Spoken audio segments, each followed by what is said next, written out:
Hello and welcome to another episode of A Tonic for Lunacy. I am here with Lois today.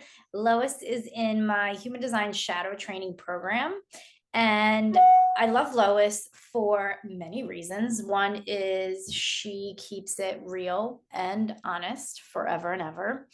Another reason is that I really, really love your take on shadow work.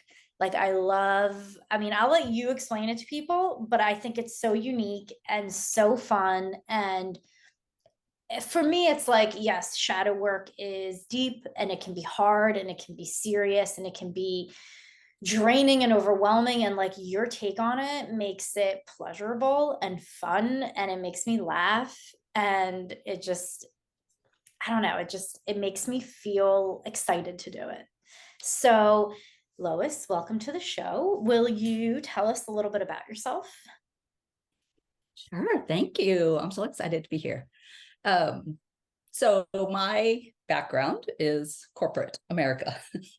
I spent 35 years as a corporate leader, corporate executive in male-dominated industries, in the IT world, and decided, I woke up one day and said, this is it. I've done everything I came here to do. So now what? And turned in my notice and walked away. And it's been like a year, actually. It was I at love the that end of June of last year. sorry, I'm going to interrupt you for a second, just because you Yeah. said something that I think is really important. I want to highlight. I, God, I already forgot your exact words, but it was like, I'm done here. Like, this is done. So I've had many conversations with one of my coaches around like, how do I know something's over? How do I know when something's done? How do I know when it's time to leave this job or leave this offer or leave this man or whatever? And she always says to me, well, does it feel complete? And I think that that is something so important that you just said, because a lot of people find themselves at this crosswords, like crossroads, doing crosswords. Is it time to leave? Should I go? When is the right time? How will I know? So when you said that, I was like, yeah, that's it. Like, it just feels complete. There's just nothing more here for me. Yeah, I recognized it. I felt it coming on, I guess, for a couple of years before I actually pulled the trigger, right? Because if I'm not this corporate executive, who am I? Like, what do I do? What could I offer? I don't want to stay in the world of IT. I don't want to coach corporate executives. I wanted out of that environment. And while it was toxic, if listen to anybody describe the world, it's all not self beings Mhm. trying to out not self the other. And I knew I knew I didn't want to be in that, but I still had no idea what I wanted to do. So the thought of leaving with no plan, right? Again, I came from IT, structure, plans. I was a project manager for years. All of that in my brain saying you can't just walk away from multiple six figures and golden handcuffs basically Yeah. to nothing. Who does that, right? Right. So it took a couple of years to get up the courage to finally say, all right, there's really nothing left here for me. Yeah. Let me just go and see what happens. Was it also like it just felt, and for everyone who's listening, Lois is a reflector. um, did it also just like feel draining, like just tired, like I just cannot wake up another day and do this? Like, what were some of like the symptoms that you were experiencing where you knew like I'm done with this? Yeah, I was in a remote position, kind of a hybrid. The company I worked for is in Plano, which is 3.5 hour drive. So I would go up Wow. to the office periodically, but not all the time. Mhm. And it was always on that drive that I would just feel like death. Mhm. The closer I got, the more it felt horrible. And everything and everyone annoyed me in my job.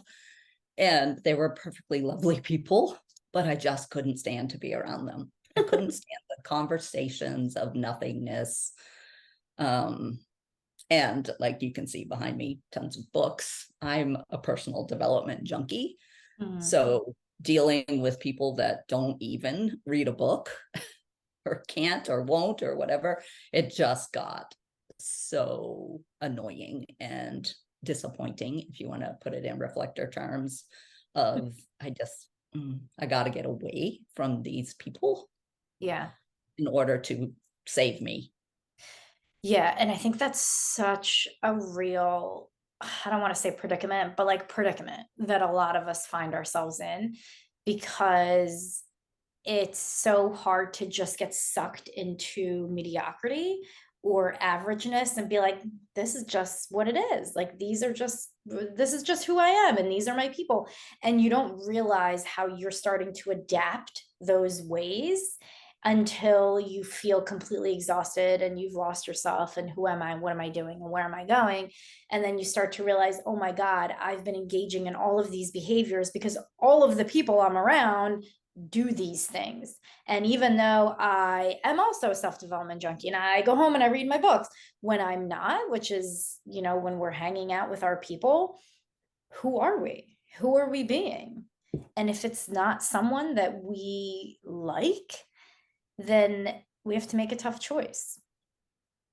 Yeah. So I think also I kept seeing the repetitive cycle, right? I was with a big public company. So the politics and the conversations about crap that just didn't even matter. And the waste in there, right? We had thousands and thousands of employees not doing anything because we didn't let them, right? So the whole leadership part of it, that was at the end, that was my job, was to bring up leaders up through the ranks and trying to even find ones that were even remotely interested in doing it in a healthy way, right? So by that point, I had been introduced to human design, and I was like, oh, people aren't just resources or numbers on a page, or someone that I need to disassociate with so that when I have to fire them in 6 months, it's not painful for me, right? Because I needed them. And like, that's how we're raised in the corporate world, is you manage my emotions. I don't manage my emotions. Sure. It's up to you to not trigger me so that I don't go off on you, right? Right. What a vicious cycle. Yeah. It was all of that culmination. Yes. Toxic. So you left that world, and then where did you find yourself? So I had already enrolled in a coaching certification. So I knew that I wanted to coach somehow, some way. And it's been iterative. There we go. Iterative throughout the whole. I mean, I know it's only been a year, but it feels like a lifetime of deciding who I wanted to serve and how I wanted to serve them and what my message was. So it began as leadership coaching, because all of the one-on-ones that I had, the private clients that I had, were wanting to become leaders in their industry. And what we ended up working on was they needed to become self-led before they could lead people. So all of my work began around like radical self-responsibility and taking ownership of how you act and your emotional intelligence, and all of that playing together in the beginning. And at about the same time, I started being introduced to Carolyn Elliott's work, right, of existential kink. And I have always been an extremist. Hello, Gate 15, right? And I love to push the boundaries. My language is very spicy. I'm a daredevil. So I was really attracted to her message of, what if we really loved the shadow side of us that we've been hiding, repressing, and that, and got super curious about it. And then that led me into the psychology behind dominant submission in the BDSM world, right? And just disclaimer, I have not ever been in a traditional dom sub relationship, but I am fascinated by the psychology and the dynamics of how that plays out and how emotionally aware those individuals are and have to be in that type of situation. One. Yeah, a healthy yeah. dom sub relationship for sure. And like how much trust is involved. Exactly. And when I started looking at it, I'm like, wow, like every relationship that we have has that dynamic in it. Mm-hmm. And it's usually non-consensual, right? It's usually someone exerting dominance onto another person and us not having the ability to say no, right? Especially like even in a traditional job, your boss tells you what to do however he wants to, and you just kind of do it, right? And you're like, all right, I don't want to piss him off. I need to do it this way or that way. And we don't learn our own yes and no. So when I started diving into that whole dom sub thing, it's like, oh, like the whole process starts with a sex menu where you rate anything and everything. There's like 350 things on there, stuff I've never even heard of. But you say yes or no or maybe to it all before you ever come together, so that the dominant understands what the submissive is willing to do and what they are trying to get out of this experience. And what if we did that with ourselves? Like, right. Even within ourselves, our conscious and unconscious states are in a non-consensual dom sub relationship, and we never stop to ask the other one, hey, on a scale of 1 to 10, where are you? Like, I know I'm going live on Instagram for the first time and it's freaking scary. How are you? What do you need? How can I make you feel safe so that you don't blow it up in the middle because you don't understand what's happening and you don't know how to express it? I love that so much. It's a new perspective on a old topic, right? Like this is Carl Jung. This is the epitome of shadow work, but I love this new perspective because it just lets our minds hold on to something a little bit different, and seeing it a little bit different, understanding it a little bit different allows us to make different choices. And now when you see it as like everything in our life is a relationship, and if everything is a sub-dom relationship, then what must that mean about my subconscious mind and my conscious mind and the things that I do, but also my relationships with other people? Like, if I could create a list like that before I went on any dates, right? In my Bumble profile, how would that change the caliber of people that I meet or that I have relationships with, or, any of that? Like, that makes all of us more emotionally intelligent, if you will. I can't think of a better word. Well, and how safe would you feel knowing that your hard yes and your hard no, and you can relate or recognize them in the moment and act accordingly, right? It's usually we don't know what our yes and no is, right? Because our boundaries have been violated by ourselves and everyone else our whole life, right? So and then it's also my partner knows. Like, if my partner knows what my yes or no is, and he chooses to consciously push my boundaries or go against what I said was a no, that tells me all I need to know. So Exactly. I think it does make it a little bit easier to enforce your boundaries as well when we're totally honest and transparent. And look at us, too, like undefined solar plexus being like, just be honest, just be transparent. But I think it's really powerful to do with yourself as well. So like, can you give us, not right now, I'm just saying like in general, a 325 point list of boundaries or standards we can have in our life where we can be like, yes, no, yes, no. Like, how amazing would that be? That would be so helpful. We should create that. You should create Yeah, that. I've actually started playing with Have that you? to see, Awesome. yeah, of just Oh, within myself is like, how can I create more safety and more trust with myself and allow my unconscious side to express itself without fear of shame and ridicule and, you know, suppression and everything else that we do. yeah. So taking all of this work, how do you, or the or the subdom perspective, how do you currently work with people with that? So, most of my clients are one-on-one Yeah, because the work we do is really personal, right? sure. So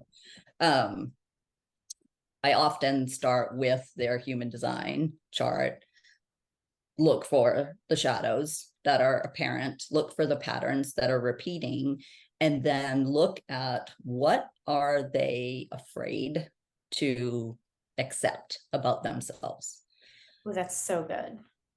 right? Because we all have that, right? Yeah. So, and look at where they're getting off on being the victim, right?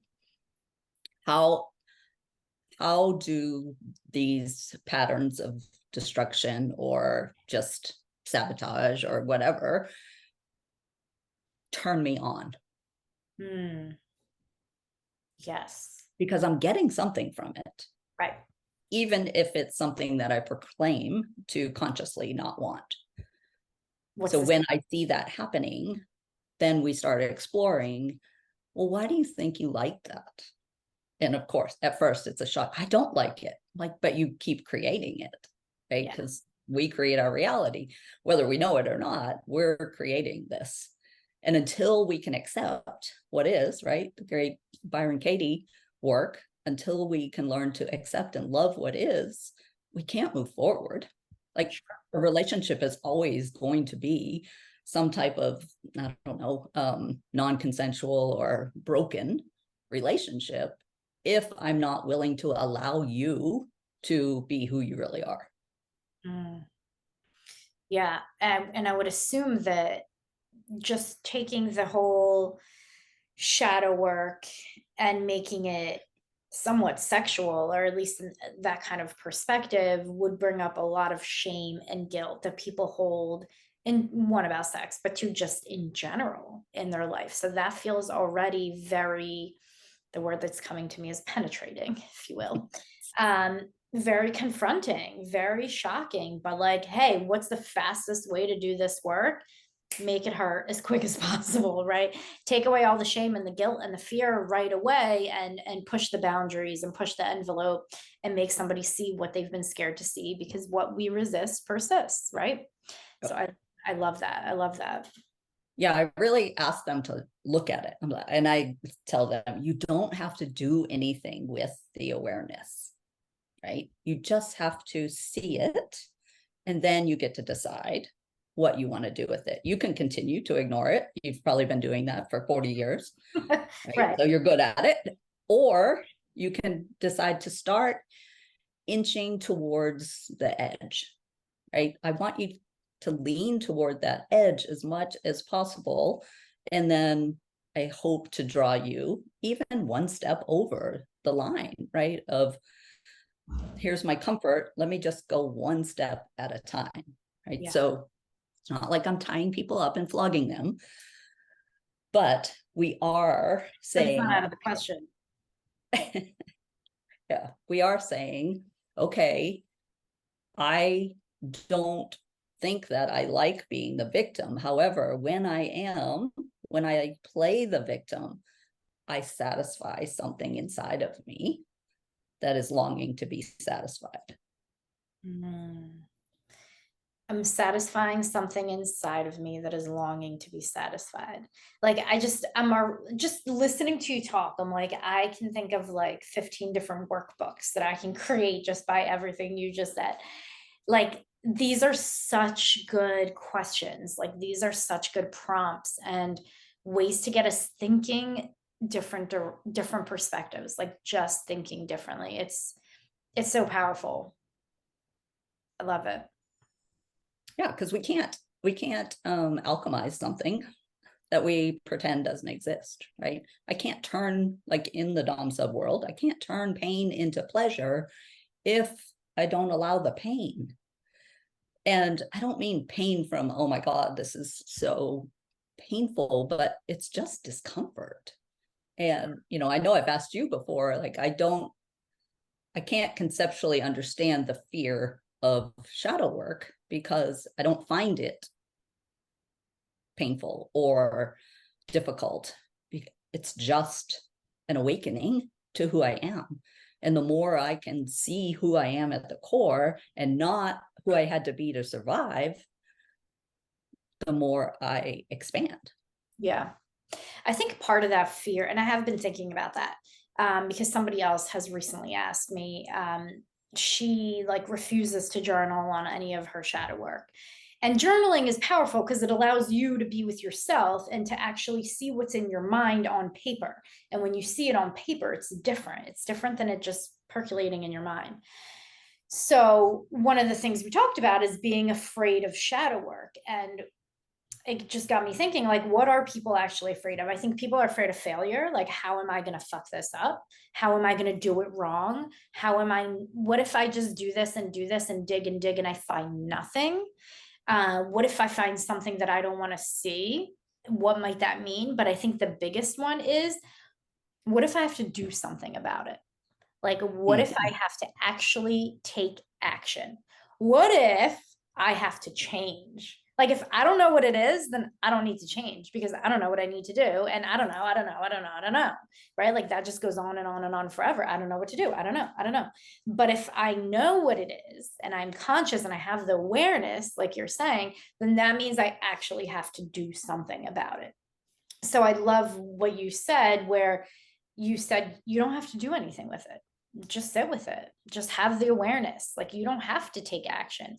And what happens when we give ourselves that permission is that we inevitably take action because it becomes too uncomfortable not to take the action. And I think it was Tony Robbins that said, at what point do we change? The point where staying the same becomes more uncomfortable than actually taking the action and making that change in our life. Oh, yeah, totally. I always think about the analogy of the story of the farmer on his front porch with the dog that's laying there, and this stranger comes up and the dog's howling and he doesn't stop. And the stranger asks the farmer, he's like, why is the dog howling? And he's like, well, he's laying on a nail. And he said, well, why doesn't he move? And he goes, it must not hurt enough. Right. Oh my God. We lay on our nail and whine about it and just avoid it and resist it. And we spend so much energy trying not to feel what we think we don't want to feel, right? Instead of just feel it and get it over with, right? It's like when you want to do something for so long and people tell you can't do it. And then the moment they tell you can do it, you're like, I don't really want to do it. I just wanted to like stir up crap. Yeah. Right. To get the attention. But then when it comes down to doing it, it's like, never mind. And that's what happens with our shadows, right? The moment that we give them a platform, they're like, oh, never mind. Because all it is, in my mind, is our unconscious wanting to be completely held in the safety to trust the conscious mind, and vice versa. It's like, switching. Sometimes my conscious is the dominant, and sometimes my unconscious is dominant. And I have to allow that dynamic, like in any conversation, like we're switching back and forth, where you're commanding the attention and I'm receiving it, and then I'm commanding it and you're receiving it. And that vibration goes back and forth between those two states all the time when we allow it. Yeah. That's fascinating. I love the way your perspective on things. We talked this morning in our Voxer chat, and you gave such a great golf analogy. Will you say that again for Yes. everybody else? I just thought it was so good. Like I don't know anything about golf, and I don't golf, and I don't even miniature golf. So I'm the opposite of a golfer, and I know nothing about it. But the way that you explained it and related it to what we were talking about, it was so powerful. Do you mind sharing that? Yeah, sure. So I did spend 20 years of my corporate career in the golf industry. So everything to me is some type of golf analogy. And golf in and of itself, right, it's an individual sport, kind of like solopreneurship is. So I see all kinds of similarities. And I have always been fascinated with Tiger Woods, right? He was the guy when I was in the industry. And he had such control with his swing that he, you come up, you address the ball, and then you go into your backswing, and then you swing through, right? Hit the ball and off it goes. Well, at that point, at the top of your backswing, lots of things are going through your mind. And it's usually, for us amateurs and even pros, it's usually, oh shit, this is not right. This doesn't feel good. I'm not in the right alignment. I'm not whatever.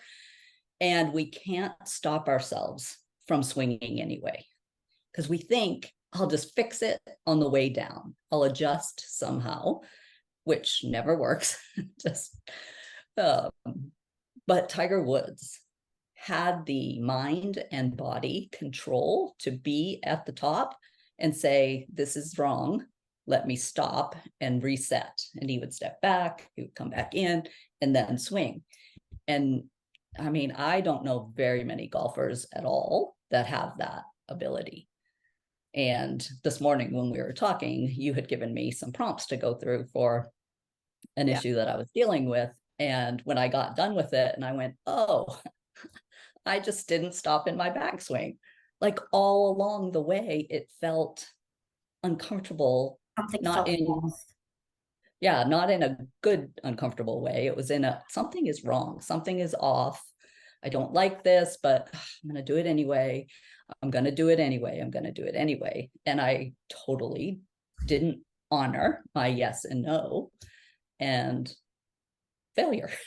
Right? Well, it's just, it's not failure, but I think it's so easy to just get caught up in what we're doing and not stop to reassess. And I think that was really that's what I took from the analogy, is how important it is to know your body, to not ignore it. Like, we're so used to just ignoring those little, I think Gabby Bernstein calls it nuggles or niggles or whatever she calls it, like those little tiny cues that our body gives us, like, oh, this is uncomfortable, like, oh, stop. Like, we just keep going with the momentum instead of like stopping and saying, like, oh, wait a minute, like, I'm allowed to take a second here, a minute, a day, 3 days, whatever. Stop the process and reassess.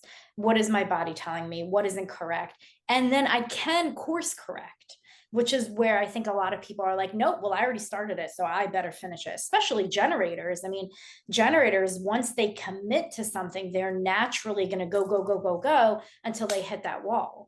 But if you've entered into something incorrectly with the not using strategy and authority, or whatever it is, you do have an opportunity to slow down and reassess. And I think that slowing down piece is so important. So that analogy I thought was just fantastic. If I knew anything about I love it. And I see it everywhere. Yeah, I'm sure. Oh, look. Yeah. So how can people work with you? I know you're working on a program on the back end. What do you currently have that people can reach out to you to work with you? And Yeah. So I have a podcast called Shadow Dominatrix.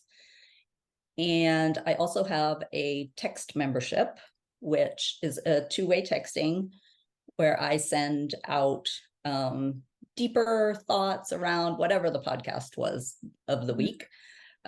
We go deeper because I always find myself, I'll hear a really good podcast and I'm like, God, I want to learn more about that. Yeah. And then I start my one dive into trying to find more from that person. And I thought, well, why don't I just give it to them? Yeah. So they get a daily text with journal prompts, some additional voice messages, or just work to do internally. And they have the ability to reply to me, and I kind of like mini coach via text. So they get to experience what my coaching is like at the same time. So I have that. It's called the Inner Power Portal. And I'll give you all the links so we don't have to remember them all. And then obviously I have a one-on-one container right now.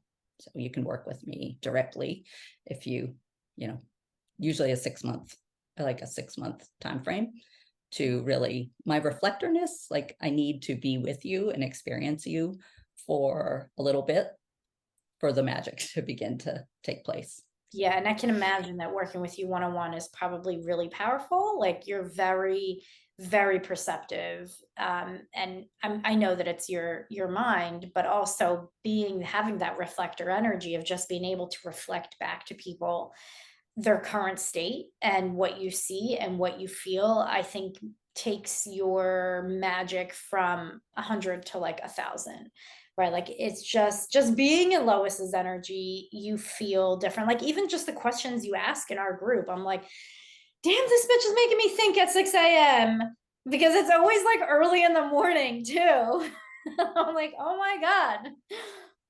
No, but the moon's still out, so I have my moon connection that I can draw from. So you get my early morning 4:35 a.m. messages. Yeah, no, I love it. So I will drop all of the links. Lois really is incredible. Like I love having you in the group. I love talking to you. It's just, it's like a different caliber. Like we were talking about people and the people that we're around. Like when you talk to Lois or when you are working with her, or even just following her on Instagram, like it's just a different level of awareness than like the other 90% of people. So I really, really appreciate that about you. Thank you so much. Thank you. All right, we will drop the links. See you. Bye. Hey, it's Donna. I just wanted to give you a little reminder that if you don't know, and now you know, I have launched the Human Design Shadow Chart that is a free download for you on my website, humandesignShadow.com/shadow-chart. I will obviously post the link in the show notes. The Shadow Chart itself is free, but you do have an option of downloading the shadow report, which is over 35 pages, customized to you. It goes over your authority, your undefined centers, your bridges if you have them, your conscious moon and how that relates to your most prevalent trauma response, which is what drives you, why you do what you do. And then I also walk you through a deconditioning process, and I show you how to customize it to yourself based on your report. So you can find all of that in the link in the show notes. It's humandesignshadow.com. You can find it on my Instagram. You can find it everywhere. Don't miss out. Don't miss out. We've already had over 200 people download this chart, which is incredible. So I hope you get yours, and I will see you on the next episode. Bye-bye.